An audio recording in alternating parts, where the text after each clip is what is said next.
ময়মনসিংহের হালুয়াঘাট উপজেলায় একটি মানব পাচার চক্রের 4 মহিলা সদস্যকে গ্রেফতার করেছে হালুয়াঘাট থানা। রিপোর্টার শাওন পাল। হালুয়াঘাট থানার পুলিশ একটি মানব পাচার চক্রের 4 মহিলা সদস্যকে গ্রেফতার করেছে, যা আইনশৃঙ্খলা রক্ষায় গুরুত্বপূর্ণ ভূমিকা পালন করেছে। এই অভিযানের সময় পুলিশ এক দশম শ্রেণীর এক শিক্ষার্থীকে উদ্ধার করতে সক্ষম হয়।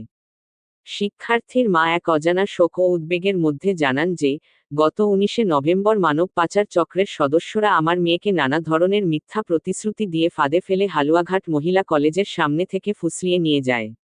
প্রথমে তাকে কড়াইতলী পার্কে ঘোরাঘুরি করার প্রলোভন দেখানো হয় এবং পরে ফুলপুর এলাকায় একটি ভাড়া বাসায় আটকে রাখা হয়। সেখানে আমার মেয়েকে ভিন্ন ধরনের প্রতারণার ফাঁদে ফেলে বোঝানো হয় যে, যদি সে ঢাকায় গিয়ে বিভিন্ন লোকের সাথে রাত্রিযাপন করে, তবে সে অনেক টাকা উপার্জন করতে পারবে এবং তাদের খুনসুটির মাধ্যমে উন্নত জীবনযাপনের প্রতিশ্রুতি দেওয়া হয়।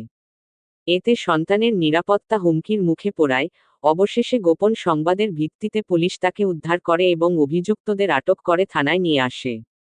গ্রেফতারকৃতদের পরিচয় হল আকনপাড়া গ্রামের আজিউল হকের মেয়ে জান্নাতুল ফেরদৌস রিমা, 19, একই এলাকার মৃত উসমান আলীর মেয়ে শারমিন আক্তার শানু, 21, মৃত সিরাজুল ইসলামের মেয়ে তাহমিনা আক্তার, 23, এবং কেন্দুয়া উপজেলার মাসকা গ্রামের মৃত মানিকের মেয়ে লাকি আক্তার, 30। এ গ্রেফতার একটি বড় ধরনের মানব পাচারের পরিকল্পনা ভেস্তে দিয়েছে, যা সমাজে একটি মহৎ উদাহরণ রেখেছে। হালুয়াঘাট থানা ভারপ্রাপ্ত কর্মকর্তা জানান তাদের এরকম অভিযান চলমান থাকবে।